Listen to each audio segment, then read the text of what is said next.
ഗുരു ആകാംക്ഷയോടെ പ്രതീക്ഷയോടെ അത്തിപ്പഴം അന്വേഷിച്ച് അത്തിമരത്തിന്റെ ചുവട്ടിൽ വന്നു. ഒന്നുപോലും കണ്ടില്ല.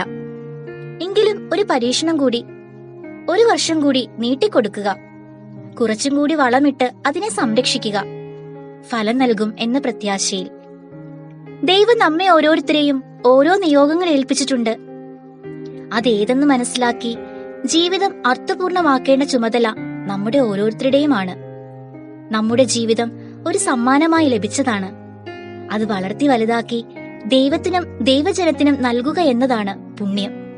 അതുകൊണ്ടല്ലേ ദേവദാസൻ ജോസഫ് പഞ്ഞിക്കാരൻ പറഞ്ഞത്, ആധ്യാത്മിക ജീവിതത്തിൽ പരിപൂർണത കൈവരിക്കുന്നതിന് പുത്തനായി തുടങ്ങുക എന്നതിനേക്കാൾ മെച്ചപ്പെട്ട മാർഗമായി ഒന്നുമില്ല.